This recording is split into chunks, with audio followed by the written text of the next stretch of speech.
Européens, compatriotes, camarades. Un nouveau front de combat et une nouvelle guerre se dressent contre les peuples d'Europe imposés par le naufrage de l'Union européenne. Les institutions de l'Union ont cessé d'incarner l'intérêt général visant à mettre fin aux équilibres de compétition entre les États du continent.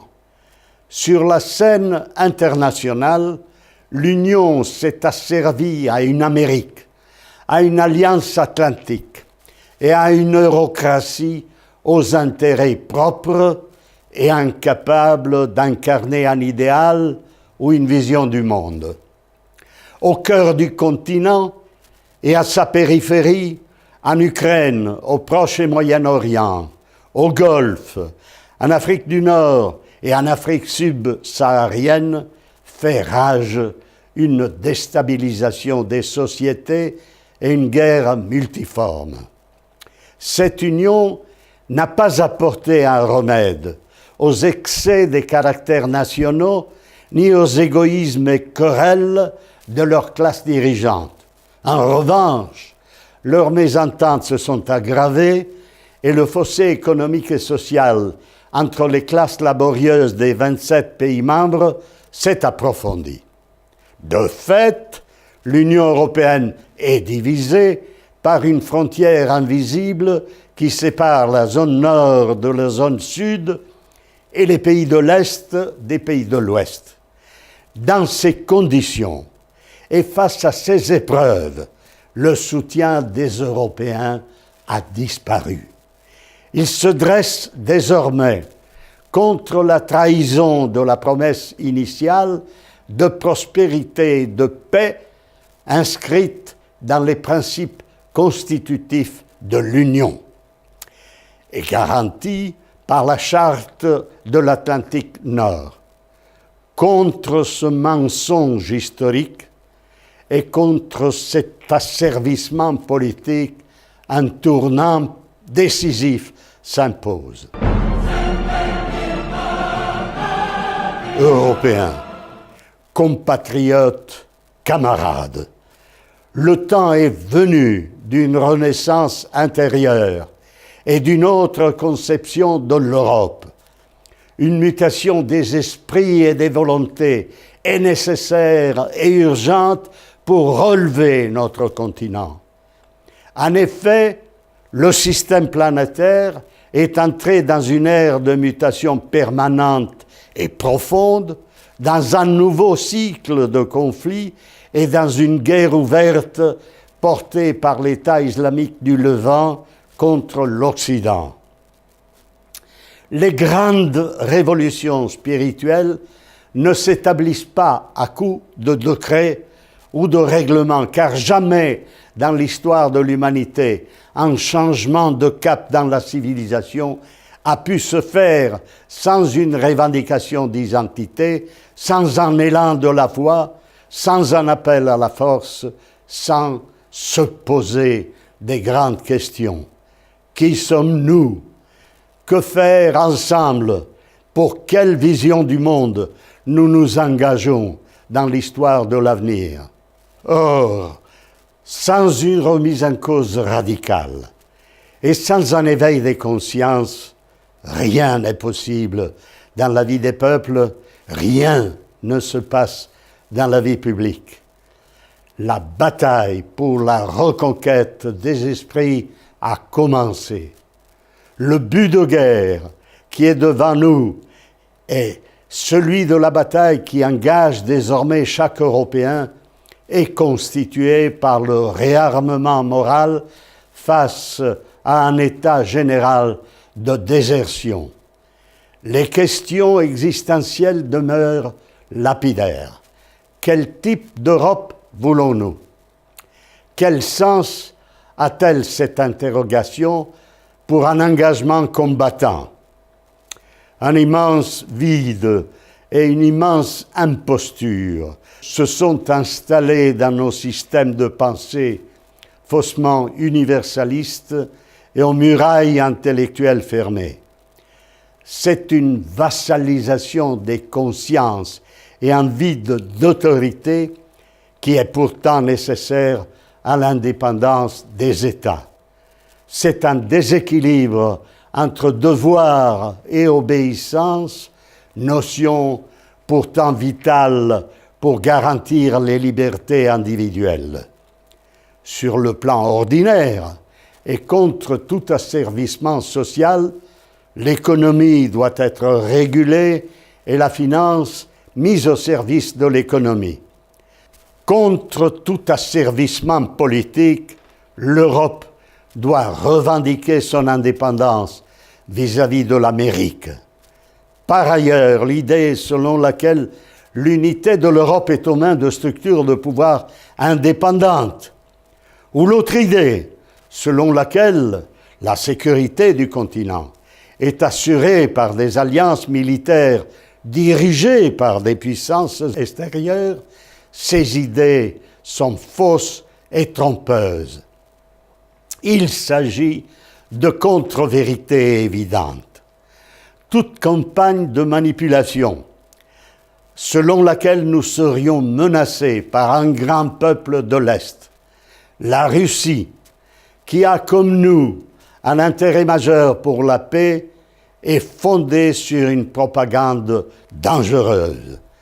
Cette campagne, dissimulant un élargissement de la démocratie, est une menace larvée pour la survie de l'Europe, car elle justifie des ingérences extérieures dans les affaires intérieures d'autres États.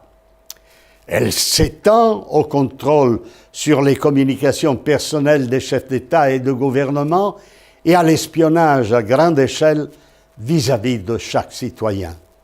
Ce système surveille et entrave toute volonté de changement.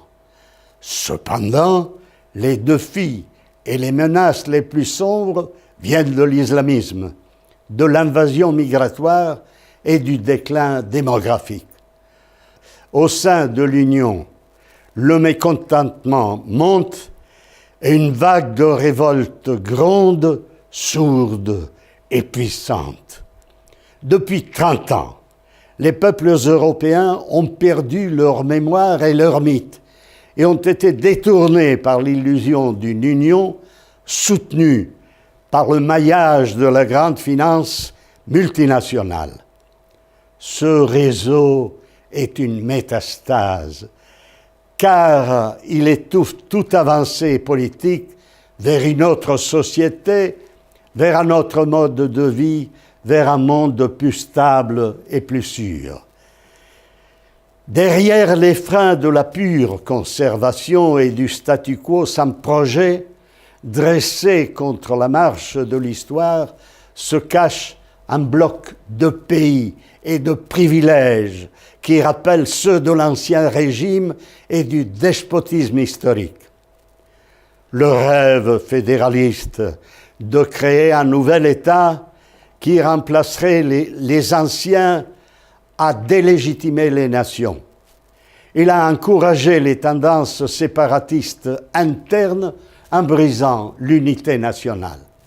Il a fragmenté encore davantage le paysage européen. Ainsi, face aux géants du monde, nous offrons le visage d'un continent divisé et impuissant, sans un leadership, sans renouvellement démographique et sans une natalité suffisante et naturelle.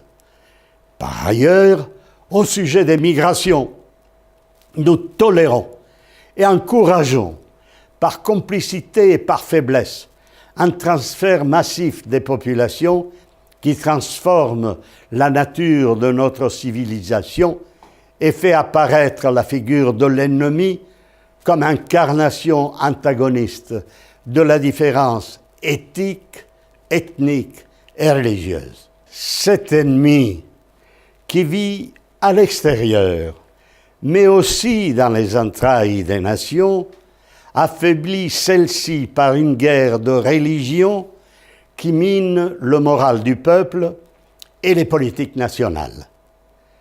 Ainsi, Sous un déni des réalités, la masse étendue des citoyens attend le signal de l'éveil en vue d'une délivrance de ces contraintes. La campagne de retournement des Européens vis-à-vis de l'Union européenne est à ses débuts et une vague de ressentiment et de révolte se lève, porteuse de grands conflits intérieurs. Il ne sert à rien de tourner la page d'une histoire impuissante si la liberté de créer, d'agir et de penser ne revient pas aux sources du projet européen, à son point de départ, bref, au cœur de ces peuples, de leurs besoins et de leurs rêves séculaires. Parmi ces besoins, le premier, le plus important, est celui de l'indépendance du continent de toute influence extérieure. Européens, compatriotes, camarades, une autre conception de l'Europe se dresse devant nous dans cette crise des fondements. Mais cette conception n'a de sens que si elle préserve notre but, la transformation de l'Europe en une confédération des nations et parallèlement en une intégration progressive des élites et des peuples. Cette conception de l'Europe s'incarne dans l'Europe des nations, seul sujet de l'histoire ou les plus éclairés d'entre elles. Nous indiquerons le chemin de demain, la voie des solutions futures et les objectifs de paix qui jalonnent les peines et les grandeurs de la vie du monde. Cette conception nouvelle et pourtant ancienne s'incarne dans une Europe des patries et des patriotes, l'avant-garde de demain. Quoi qu'il arrive, la flamme de l'Europe ne s'éteindra pas. Elle ne doit pas s'éteindre. Le combat spirituel ne cessera pas, car ce sont les forces de l'esprit qui prendront la relève des errements de nos classes dirigeantes égarées et dévoyées par leur défaite. Quoi qu'il arrive, il n'y aura pas de retour en arrière, même déguisé. La flamme de l'Europe ne s'éteindra pas. Européens, compatriotes, camarades, rejoignez-nous dans notre combat, car nous combattrons pour une autre image de l'avenir commun.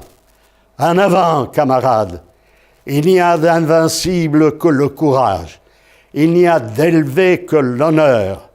Vive les peuples européens, vive l'Europe des patriotes.